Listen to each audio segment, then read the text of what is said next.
দেখো এই ভিডিওতে আমরা বুঝবো সর্টিং কি। Sorting is the process of arranging data elements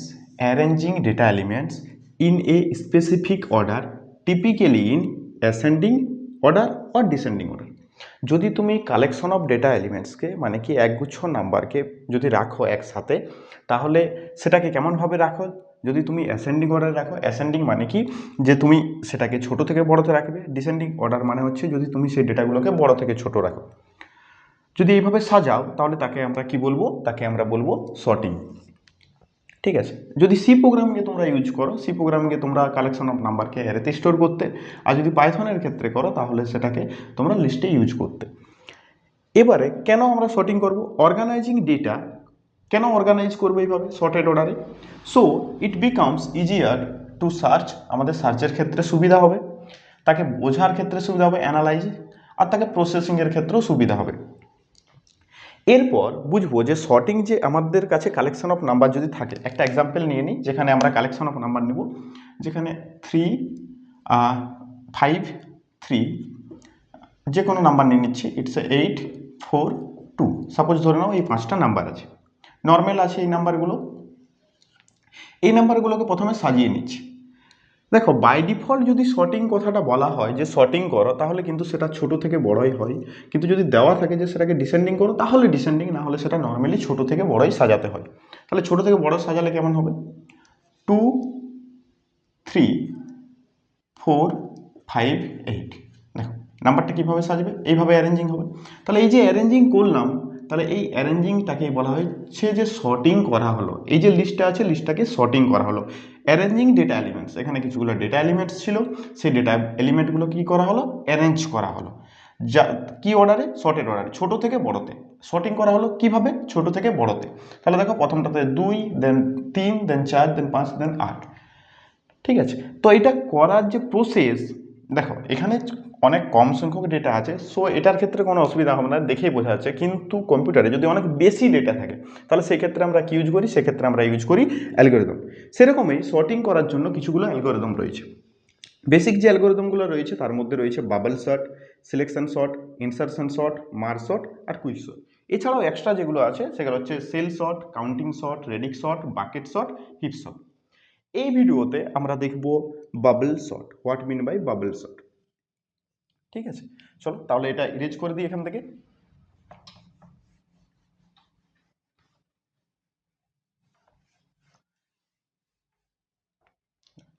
bubble sort,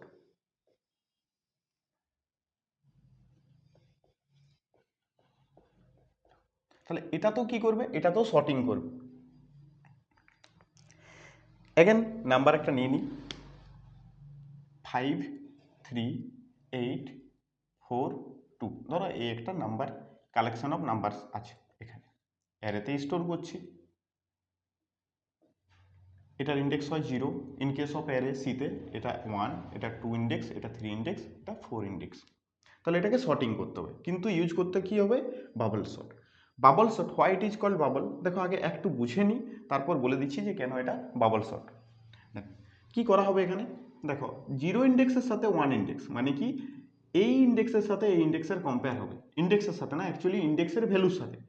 যদি যে 0 ইন্ডেক্সের ভ্যালুটা যদি 1 ইন্ডেক্সের ভ্যালুর থেকে বড় হয়ে যায়, তাহলে এই 5টা এখানে শিফট হবে আর এই 3টা এই সাইডে আসবে। তাহলে কেমন হবে চলো দেখা যাক। পাস 1, 1 নম্বর পাস। 1 নম্বর পাসের ফলে কি হবে দেখো, তাহলে যদি 5 আর 3 কম্পেয়ার হয়, 0 এলিমেন্টে কি আছে? 5। 0 ইন্ডেক্সের এলিমেন্টে কি আছে? 5। আর 1 ইন্ডেক্সের এলিমেন্টে কি আছে? 3। তাহলে দুটোর কম্পেয়ার হলো। দেখো তাহলে 5 তো 3 এর থেকে বড়, তাহলে কি হবে? 3 চলে আসবে সামনে আর 5 মুভ করে যাবে এখানে। দেন বাকি যেগুলো ছিল সেটাই থাকবে, 4 2। দেন এবার নেক্সট স্টেপে কি হবে? এবার এটার সাথে 1 ইন্ডেক্সের সাথে 2 ইন্ডেক্সের, তাহলে অ্যাগেন এটা হবে। যদি সেটা বড় হয় তাহলে চেঞ্জ হবে, না হলে অ্যাজ ইট ইজ থাকবে। তাহলে এটা তো বড় নয়, তাহলে যা ছিল সেটাই থাকবে। তাহলে 3 5 8 4 আর 2 সেম রয়ে যাচ্ছে। নেক্সট কি হবে? দেন পরের ইন্ডেক্সটার সাথে এক এক করে ইন্ডেক্সটা বাড়বে। প্রথমে 0-র সাথে 1-এর, দেন 1-এর সাথে 2-এর, দেন 2-এর সাথে এরকমভাবে। তাহলে প্রথমে 0-র সাথে 1-এর, দেন 1-এর সাথে 2-এর, দেন 2-এর সাথে 3-এর, দেন 3-এর সাথে 4-এর। দেন এরপর 3 5, এবার 8 আর 4 এর হবে। তাহলে দেখো 8 কিন্তু যদি অবজার্ভ করো এখানে দেখো 8 কিন্তু 4 এর থেকে বড়। তাহলে 8 যদি 4 এর থেকে বড় হয় তাহলে এই 4টা কি, এই 4টা ছোট হচ্ছে, তাহলে 4টা চলে যাবে সামনে আর 8টা চলে যাবে তার পরে, দেন 2, সিম্পল। দেন অ্যাগেন নেক্সট, তারপর কি হবে, তারপর এটার সাথে এটার হবে, তাহলে এটা 3, এটা 5, এটা 4, তাহলে 2টা সামনে চলে আসবে আর 8টা তারপরে হবে। দেখো একবার টোটালটা চলাবার পর দেখো তুমি ভালোভাবে অবজার্ভ করো যে এখানে 8 কিন্তু ফিক্সড হয়ে গেছে, 8 এর পজিশনটা ফিক্স, যে 8 সবচেয়ে আমাদের লার্জেস্ট এলিমেন্ট। তাহলে টোটালটা একবার চালাবার ফলে আমরা বুঝতে পারছি যে আমাদের যে সবচেয়ে লার্জেস্ট এলিমেন্টটা সেটা কিন্তু লাস্ট পজিশনে গিয়ে হোল্ড করে গেছে। এটা হচ্ছে একবার চালালে টোটালটাকে। এবার পাস টুতে আবার দেখবো, কারণ এই বাকি এলিমেন্টগুলোকে তো অ্যারেঞ্জ করতে হবে।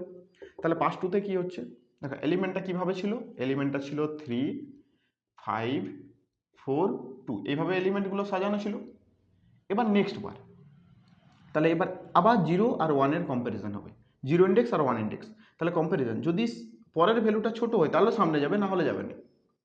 তাহলে দেখো এটা তো ছোট নয়, তাহলে সামনের দিকে মুভ করছে না, তাহলে 3 এখানে থাকছে, 5ও এখানে থাকছে, 4 এখানে, 2 এখানে আর 8 তো এখানে। 8 এর কাজ তো আর আসতেই হবে না চেক করার জন্য, তার কারণ কি, কারণ 8টা ফিক্সড জায়গাতে চলে গেছে। এরপর কি হবে, 1 ইন্ডেক্সের সাথে 2 ইন্ডেক্সের, তাহলে 1 ইন্ডেক্সের সাথে যদি 2 ইন্ডেক্সের করা হয় তাহলে 3 তো এখানেই ছিল, 4টা দেখো 5 এর থেকে ছোট, তাহলে 4টা সামনে চলে আসবে, 5টা তারপরে, দেন 2, দেন 8, 8 তো ফিক্স আছে। দেন এবার কোনটা হবে, এবার হবে 2 এর সাথে 3, এটা দেখো 2টা তো 5 এর থেকে ছোট, তাহলে সামনের দিকে মুভ করবে, 3 4 2 5 আর 8। দেখো এবার তুমি অবজার্ভ করো যখন এই কেসটা চালালাম 5 কিন্তু 5 এর জায়গাতে বসে গেছে, তাহলে প্রথমবারে ছিল 8 সবচেয়ে হাইয়েস্ট লার্জেস্ট এলিমেন্ট, সেজন্য সবচেয়ে লাস্টে ছিল। দেন আবার যখন দেখলাম তখন দেখছি যে 5টা কিন্তু সেকেন্ড লার্জেস্ট এলিমেন্ট, তাহলে এখানে বসে গেছে। এটা দুবার চালাবার ফলে, দুবার চেক করার ফলে। এবার 3বার চেক করবো পাস 3তে এলিমেন্টগুলো কিভাবে সাজানো ছিল, 3 4 2 5 8, তার মধ্যে ফিক্স কোনগুলো, এগুলো তো ফিক্সড হয়ে আছে। দেন তাহলে প্রথমে 0 আর 1 এর ইন্ডেক্সের চেক হবে, যদি এই ইন্ডেক্সের ভ্যালুটা 1 ইন্ডেক্সের ভ্যালুটা এর থেকে ছোট হয় তাহলে সামনে যাবে, কিন্তু ছোট তো নয়, তাহলে ফিক্সডই থাকছে। তাহলে 3, এটা হচ্ছে 4, দেন 2 5 8, এই দুটো তো ফিক্সড আছে। এবার 1 ইন্ডেক্সের সাথে 2 ইন্ডেক্সের এই পরের ভ্যালুটার সাথে তার পরের ভ্যালুটা যদি ছোট হয় সামনের দিকে মুভ করবে, তাহলে তো ছোটই হচ্ছে। 3, 2টা 4 এর থেকে ছোট, তাহলে 2টা সামনে চলে আসবে, দেন 4, দেন 5 2। ভালো অবজার্ভ করো, এবার কিন্তু এইখান থেকে এইটুকুটা ফিক্সড হয়ে গেছে, মানে কি থার্ড লার্জেস্ট এলিমেন্ট পাওয়া গেছে। দেন এটা কবার, পাস 3বার চালার ফলে। দেন এবার পাস 4-এ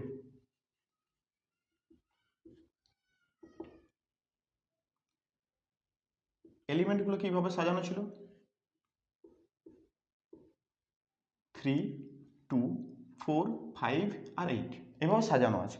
এবার যদি 0 আর দেখো তার মধ্যে এখান থেকে এখানে ফিক্সড আছে, এবার যদি এখান থেকে এখানে চেক করি 0 আর 1 এর মধ্যে, তাহলে 2 তো 3 থেকে ছোট, তাহলে 2টা সামনে মুভ করবে, 3টা এখানে চলে যাবে, দেন 4, দেন 5, দেন 8। তাহলে দেখো এখানে অবজার্ভ করো এই চারটে এলিমেন্ট ফিক্স হয়ে গেছে, 3 3 4 5 8, আর রয়েছে কটা, জাস্ট একটা এলিমেন্ট, তাহলে কোনো আর পাস চালানোরই দরকার নেই। কারণ কি, এটা তো একটা এলিমেন্ট আছে, কার সাথে কম্পেয়ার করবে, কারোর সাথে কম্পেয়ার করার দরকার নেই। তাহলে এবার দেখো যে প্রথমবারে কতগুলো হয়েছে, ভালোভাবে অবজার্ভ করো, প্রথমবারে দেখো কতগুলো পাস হয়েছে। দেখো ফার্স্ট পাসের ক্ষেত্রে একবার, দুবার, 3বার, 4বার। তাহলে প্রথমবারের ক্ষেত্রে যখন আমি ফার্স্ট বার যে লার্জেস্ট এলিমেন্টটা যেটা দেখলাম যে লার্জেস্ট এলিমেন্ট যখন লাস্টে গেল তখন কতগুলো হয়েছিল, তখন হয়েছিল কিন্তু 4বার। দেন পরের বারের জন্য কত দেখে নাও, পরের বারে দেখো এটা তো ফিক্সড, তাহলে কতবার চলবে, এটা একবার, এখান থেকে যা চলতো একবার, দুবার, 3বার, তাহলে এটা চলতো কতবার, 3বার। এটাতে কতবার, এটাতে দুবার চলেছে, দুবার চলার পর ফিক্স হয়েছে, আর এটাতে চলেছে কতবার, একবার। তাহলে দেখো এলিমেন্ট সংখ্যা কতগুলো ছিল, 5টা। তাহলে তারা কতবার, প্রথমবার 4বার চলেছিল, 4বার করার ফলে, তারপরের বারে কতবার, 3বার করার ফলে, তারপরের বারে কতবার, 2বার, তারপরের বারে কতবার, 1বার। যদি এইভাবে চালাই, মানে এইভাবে যদি চেক করি, তাহলে দেখবে এই 5টা এলিমেন্ট কিন্তু সর্টেড অবস্থাতে চলে আসবে। এবার দেখবো যে এটা যদি অ্যালগরিদমে লিখি, মানে প্রোগ্রামটা যদি সি প্রোগ্রামিংয়ে বানাই, তাহলে সেটা কেমন হবে। অ্যাকচুয়ালি কি হয়েছে, তাহলে দেখো প্রথমবার 4বার, আর চলছে কত দূর অবধি, ভালো অবজার্ভ করো। এটা 0 ইন্ডেক্স, এটা 1 ইন্ডেক্স, এটা 2 ইন্ডেক্স, এটা 3 ইন্ডেক্স, এটা 4 ইন্ডেক্স, এটা লেখা থাক। সাইডটা একটু ইরেজ করছি এখানে, আর এই জায়গাটাতে প্রোগ্রামটা বানাচ্ছি। তাহলে কতবার হয়েছে, 4 পাসে, কতবার হয়েছে, 4 পাস। দেন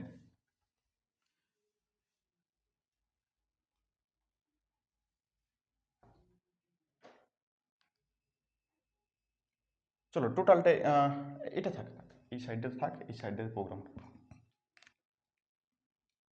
হ্যাজ ইনক্লুড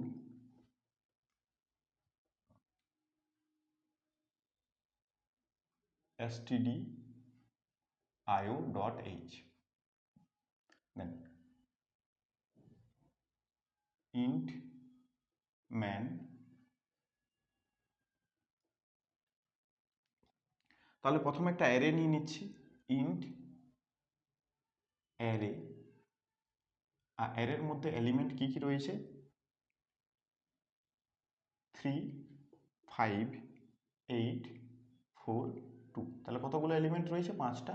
যদি এখানে আমি ইনিশিয়ালাইজড করে দিই ভ্যালুটা, তাহলে এখানে তার সাইজ দেওয়ার কোনো দরকার হয় না, সেটা অটোমেটিক্যালি ডিটেক্ট হয়ে যায়। দেন তাহলে দেখবো যে কতগুলো এলিমেন্ট আছে, সবার আগে ক্যালকুলেট করে নেবো যে কতগুলো এলিমেন্ট আছে। যদি এলিমেন্টকে ক্যালকুলেট করি, তাহলে সাইজ বলে একটা ভেরিয়েবল নিয়ে নিচ্ছি, int size. Size equals to, সাইজটা কিভাবে পাবো, size of array, size of array total সাইজটা ডিভাইডেড বাই, তাহলে টোটাল সাইজ অফ কি রিটার্ন করে, যে অ্যারেটা কত বাইট জায়গা নিয়েছে। তাহলে এলিমেন্ট কতগুলো আছে, 5টা। তাহলে 5টা যদি এলিমেন্ট থাকে, তাহলে 5 মাল্টিপ্লাই 4 সমান কত, 20 byte, divided by size of array of 0, তার যে কোনো পার্টিকুলার একটা এলিমেন্টকে নিয়ে নেব 0। তাহলে জিরোতে কি আছে, জিরোতে আছে 3, জিরো ইন্ডেক্সে কে আছে 3, তাহলে 3 একটা ইন্টিজার ভ্যালু, তাহলে ইন্টিজারের সাইজ কত 4, তাহলে 20 ডিভাইডেড বাই 4 সমান কত 5, তাহলে সাইজের মধ্যে কত চলে আসবে 5।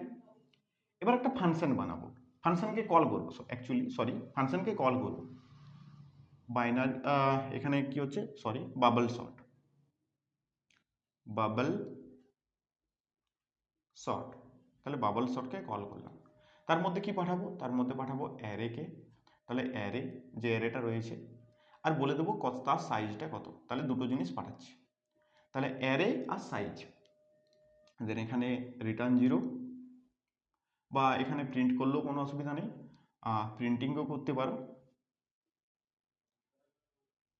ঠিক আছে। তো সেটা চলো সেটা পরে এখানে প্রিন্টিং নিয়ে নিচ্ছি। এখানে আগে বাবল সর্টের যে ফাংশনটা সেটা আগে বানিয়ে নিই। এখান থেকে রিটার্ন 0 করে দাও, return 0, then void bubble sort, void bubble sort. তাহলে একটা অ্যারে আসছে, তাহলে অ্যারেকে নেওয়ার জন্য ইন্ট অ্যারে, অ্যারে এখানে স্টোর হয়ে যাবে, আর সাইজকে নেওয়ার জন্য সাইজে নিচ্ছি, ইন্ট সাইজ। তাহলে এটার মধ্যে অ্যারেটা চলে আসবে, আর এটার মধ্যে কোনটা চলে আসবে, সাইজটা। দেন এখানে দেখো, একবার পাস চলার ফলে আমাদের ফার্স্ট এলিমেন্ট, যেটা সবচেয়ে লার্জার এলিমেন্ট, সেটাকে পেয়েছিলাম। তাহলে এখানে আমরা দুটো ভেরিয়েবল নিচ্ছি, ইন্ট আই কমা জে, দুটো লুপ নিচ্ছি। দেন ফর আই ইকুয়ালস টু, কতগুলো আই, আই ডিনোটেড করছে কতগুলো পাস চলবে, তাহলে আই 0 থেকে স্টার্ট করছি, চল 0। Then I less than size, তাহলে সাইজের ভ্যালু কত, সাইজের ভ্যালু হচ্ছে 5, তার থেকে কম। যখন আমরা দেখেছিলাম তখন দেখবে 4টা পাশেই কিন্তু কমপ্লিট হয়ে গেছিল। তাহলে দেখো 5 - 1 সমান কত, 4, তাহলে 4, আর দেখো এখানে ইকুয়াল নেই, তার মানে 0 থেকে 4, তার মানে হচ্ছে কতগুলো পাবে এখানে 0 1 2 3, এই চারটা এলিমেন্টের জন্য চলবে। তাহলে 4 বার চলবে এই লুপটা।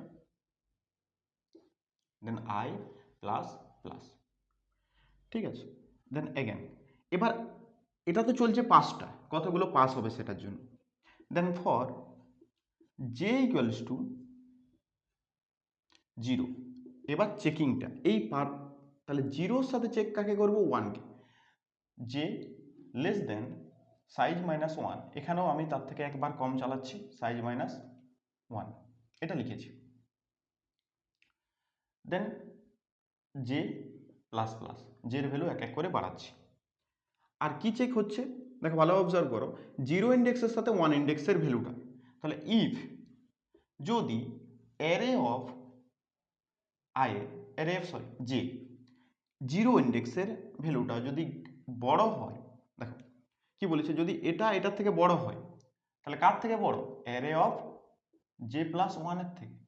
জে প্লাস 1 মিনস কত, দেখো জে এর প্রথমবারের জন্য জে এর ভ্যালু কত ছিল 0, আর জে প্লাস 1 এর ভ্যালু কত, তাহলে 1।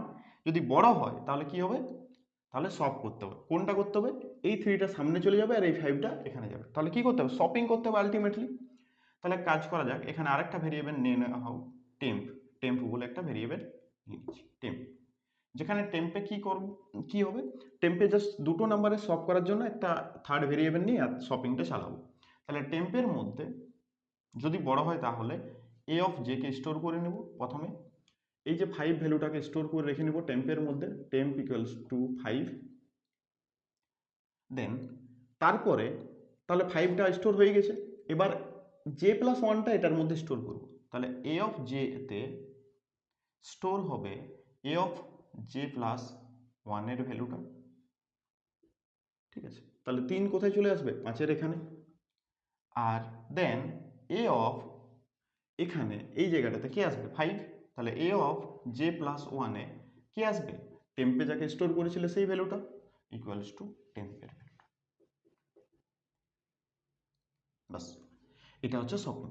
এবার ভালোভাবে অবজার্ভ করো, প্রতিবারের ক্ষেত্রে দেখো ফার্স্ট পাসের জন্য কতবার চলেছিল, একবার, দুবার, তিনবার, চারবার। কিন্তু যখন সেকেন্ড পাসে, যখন যখন দেখো সেকেন্ড পাসে গেছো, তখন দেখো একবার, দুবার, তিনবার, জাস্ট এত দূর চেক হবে, চারবার কিন্তু চেক হবে না। তাহলে যতবার পাসটা যাবে তত দেখো তার একবার কিন্তু কম চেক হবে এলিমেন্টগুলো। কেন, কারণ কি, একবার তো এটা ফিক্সড হয়ে গেছে, একবার চলার জন্য এটা একবার ফিক্সড হয়ে গেছে।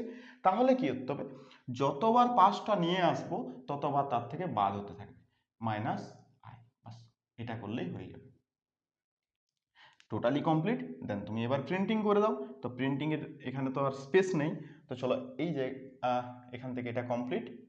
দেন এখানে তুমি প্রিন্ট করে দাও এই জায়গাটাতে, তো এই জায়গার কোডটা, এই পার্টটা এই জায়গাটাতে করছি। তাহলে again for loop now, for I equals to 0 থেকে চালাও, আই লেস দেন সাইজ অবধি, সব ভ্যালুগুলোকে প্রিন্ট করে দেখে নেবে। Then I plus plus, then printf %d, then একটা স্পেস দিয়ে দেবে একটু হালকা করে, যাতে এলিমেন্টগুলো একটু ফাঁকা ফাঁকা দেখায়। Then array of I, total complete. তাহলে দেখো এই ব্রেকেটটা হচ্ছে এটার জন্য, এটা হচ্ছে এটার জন্য, আর এই যে ব্রেকেটটা হচ্ছে সেটা তাহলে ফর 1 মিনিট, এটা হচ্ছে এটার জন্য, আর এটা কমপ্লিট টোটালি, তাহলে এটা হচ্ছে এটার জন্য, আর এই ভয়েডেরটার জন্য এটা, আর রিটার্ন জিরোতে এটা রয়েছে। আর যেহেতু এই যে ফাংশনটা বানিয়েছি এটা মেনের নিচে আছে, সেই জন্য কি করবে, এর প্রোটোটাইপটা উপরে ডিক্লেয়ার করে দেবে, তাহলে প্রোটোটাইপ অ্যাজ ইট ইজ যেটা এখানে লিখে দেবে, তাহলেই হয়ে যাবে। তাহলে এটা হচ্ছে বাবল শটের এক্সাম্পল। এবার কেন এটাকে বাবল শট বলা হয়েছে, বিকজ দেখো যখনই তোমরা বাবল দেখবে ওয়াটারের ক্ষেত্রে, যখন যদি নাড়ো ওয়াটারকে দেখবে সবচেয়ে বড় বাবলটা উপরে যায়, দেন তারপর একটা একটা একটা করে উপর দিকে, মানে বড় তারপর ছোট ছোট ছোট এইভাবে হয়। তো সেটাই দেখো এখানে হয়েছে, যখন আমি টোটালটা একবার পাস করলাম তো সবচেয়ে লার্জেস্ট এলিমেন্টটা লাস্টে, দেন তারপর সেকেন্ড লার্জেস্টটা দেখো এখানে, এরকমভাবে কন্টিনিউয়াসলি চলতে থাকে, সেই জন্য এটাকে বাবল শট অ্যালগরিদম বলা হয়। এবার যদি টাইম কমপ্লেক্সিটির ব্যাপারটা বলি, যে টাইম কমপ্লেক্সিটি কত, দেখো টাইম কমপ্লেক্সিটির ব্যাপার, তাহলে যদি টাইম কমপ্লেক্সিটি বলা হয় কতবার চলছে, প্রথমটা চলছে 4 বার, দেন 3 বার, দেন এভাবে চলছে। তাহলে দেখো যদি সংখ্যাটা অনেক লার্জার হয় তাহলে এটা কত চলবে, n-1 এরকম করে চলতে থাকবে, এটা n-2 কন্টিনিউয়াসলি। তো বলতে পারি আমরা ওয়ার্স্ট কেসে তার time complexity order of n square time লাগবে। কারণ প্রতিটা n সংখ্যাকে দেখতে হচ্ছে প্রতিটা এক এক করে কমছে, কিন্তু তার ফর্মুলাতে যদি আমরা বলি যেমন কোনো সংখ্যা দেখো n কোনো প্রথমটা চলছে n ধরে নাও, তারপরটা চলছে n-1 টাইম, দেন n-2, এরকম কন্টিনিউয়াস চলতে চলতে একবার 1 আসবে, 2 আসবে, দেন 1 আসবে। তো এটা যদি টোটালটা সামেশন করি তার ফর্মুলা কি, n into n plus 1 divided by 2, যদি এভাবে হয় তাহলে কত হচ্ছে n square plus n divided by 2, আর 2 হেঁটে যাচ্ছে, আর এখান থেকে লার্জার পার্টটা নিচ্ছি, তাহলে n স্কোয়ারটা নিচ্ছি, অর্ডার অফ n স্কোয়ারটা পিক করলাম। এটা এটা কিসে হচ্ছে, ওয়ার্স্ট কেসে। তার মানে কি যদি এলিমেন্টগুলো সব ছোট দেখো, তার মানে কি প্রতিটা এলিমেন্টকে যদি রিঅ্যারেঞ্জ করতে হয়, ঘটনাটা এরকম, কখন ওয়ার্স্ট কেস হবে, ধরো এলিমেন্টগুলো অলরেডি সাজানোতেই আছে 1 2 3 4, তখন কি হবে প্রতিটার ক্ষেত্রে পাসিং হবে, প্রতিটার ক্ষেত্রে পাস হবে, আর লাস্টে এলিমেন্টটা ফিক্সড হবে। এটা তো অলরেডি শর্টেড আছে, সরি এটা নয়, 5 4 3 2 1। দেখো এটার ক্ষেত্রে করলেও কি হবে, 4 সামনের দিকে মুভ করবে, দেন এখানে 5 আসবে, দেন 5 আর 3 করলে 3 সামনের দিকে মুভ হবে, দেখবে লাস্টে 5 দিকে। তো অলরেডি যদি এলিমেন্টটা এভাবে বড় থেকে ছোট থাকে আর তাকে ছোট থেকে বড় সাজাতে হয়, তাহলে প্রতিটা এলিমেন্ট মুভ হবে, এটা হচ্ছে তার ওয়ার্স্ট কেস। তো ওয়ার্স্ট কেসে তার টাইম কমপ্লেক্সিটি কত, অর্ডার অফ n স্কোয়ার। আর বেস্ট কেস কোনটা হবে, বেস্ট কেস হবে যদি এলিমেন্টগুলো অলরেডি শর্টেড অবস্থায় থাকে, 1 2 3 4 5 যদি এরকম ভাবে থাকে, তাহলে দেখো কোনো শর্টিংই করতে হবে না, এটা হবে না, এটা হবে না, এটা হবে না, এটা হবে। যদি কোনো চেঞ্জ না হয়, তাহলে তাকে আমরা n টাইমের পরেই, মানে একবার টোটালটা চালাবার পরেই বলে দিতে পারি যে এটা অলরেডি শর্টেড অবস্থাতেই আছে, এটা হচ্ছে তার বেস্ট কেস। তাহলে বেস্ট কেসে কত টাইম কমপ্লিট হবে, n টাইমে বুঝে যাবে, n এলিমেন্টকে চেক করলেই, তাহলে অর্ডার অফ n। আর এভারেজ কেস অলসো ওয়ার্স্ট কেসের মতোই, অ্যাভারেজ কেসটা কত হচ্ছে, অর্ডার অফ n স্কোয়ার। আর এই যে অর্ডার অফ n, এটাকে অ্যাকচুয়ালি প্রুভ করার জন্য, মানে অ্যাকচুয়ালি এই অ্যালগরিদমটা বেস্ট কেসের জন্য লেখা নেই, আর তার জন্য আছে অপটিমাইজিং বাবল সর্ট। সেখানে কি করতে হয়, সেখানে জাস্ট একটা লাইন চেঞ্জ হয়, আর এই জায়গাটাতে একটা অ্যানাদার ভেরিয়েবল নিয়ে নিতে হয়, লাইক ফ্ল্যাগ বলে, ঠিক আছে, ফ্ল্যাগ ইকুয়ালস টু 0। আর এখানে ফ্ল্যাগ ইকুয়ালস টু, যদি এটাতে না একবারও যায়, ভালো দেখে নাও, এটাতে যদি না যায় তাহলে এখানে ফ্ল্যাগ ইকুয়ালস টু 1 করে দিলাম। তার মানে কি যদি একবারও না চলে তাহলে ফ্ল্যাগের ভ্যালু কত হবে, 1 হবে, এই সরি 0 হবে। আর যদি চলে একবারও এইটার ভিতরে ইনসার্ট করে যায় তাহলে ফ্ল্যাগের ভ্যালু কত হয়ে যাবে, 1। আর এই জায়গাটাতে যখন এই লুপটা থেকে বার হওয়ার জন্য তখন একটা লাইন লিখে দিলেই হবে, if flag equal to 0, then directly break, লুপটা ব্রেক করে যাবে। তাহলে কি একবার চালার ফলে বোঝা যাবে, তার মানে কি এই লুপটা থেকে একবার চলার ফলে যদি একবারও না কাজ হয়, এটাতে না ইনসার্ট হয়, তাহলে সেই ক্ষেত্রে যখন এটাতে আসবে ইফ ফ্ল্যাগ ইকুয়াল টু 0, তার মানে কি এটাতে ইন্টার করেনি, কারণ ইন্টার করলে ফ্ল্যাগের ভ্যালু কত হয়ে যেত, 1। কিন্তু ফ্ল্যাগের ভ্যালু এখানে কি চেক হয়েছে, ইফ ফ্ল্যাগ ইকুয়াল টু 0, তাহলে তার ব্রেক মানে কি এই টোটালি আউটার লুপ থেকে বার হয়ে যাবে। আর বার হয়ে যাওয়ার পর কি করবে, জাস্ট যেটা প্রিন্টিং ছিল সেটা প্রিন্টিং করবে, এটাকে বলা হয় অপটিমাইজিং বাবল সর্ট। ঠিক আছে, জাস্ট এক লাইন চেঞ্জ, এখানে ফ্ল্যাগ ইকুয়ালস টু 0 আর ফ্ল্যাগ ইকুয়ালস টু 1। যদি একবারও চেঞ্জিং হয়, মানে কি এই শপিং কেসটার মধ্যে একবারও ইনসার্ট হয়, ঢুকে ভিতরে, তাহলে কি হবে, ফ্ল্যাগের ভ্যালু তো 1 আপডেট হয়ে 1 হয়ে যাবে। কিন্তু যদি না ঢুকে, দেখো এই জায়গাটাতে কোনোভাবেই ঢুকবে না, কারণ দেখো এটা তার থেকে বড় তো যাবে না, এটা তার থেকে বড় তো এটা তো ইনসার্ট করবে না, এটা তার থেকে বড়, এটা তার থেকে বড়, যদি দেখা হয় তাহলে কোনোটাই চেঞ্জই হচ্ছে না। তার মানে কি একবারও এই ইফের ভিতরে ঢুকবে না, তাহলে যদি না ঢুকে তাহলে ফ্ল্যাগের ভ্যালু কত থাকবে, 0 থাকবে। তাহলে if flag equal to 0, then break করে এই লুপটা থেকে বার হয়ে যাবে, আর দেন প্রিন্টিংটা যেটা ছিল সেটা প্রিন্টিং করে দেবে এলিমেন্টগুলো। তাহলে এটাই হচ্ছে বাবল শটের অ্যালগরিদম। ঠিক আছে, তো সবাই তোমরা এটা প্র্যাকটিক্যালি একবার দেখে নাও, যদি তারপরেও কোনো ইস্যু থাকে তো তোমরা অবশ্যই জানাবে। Thank you.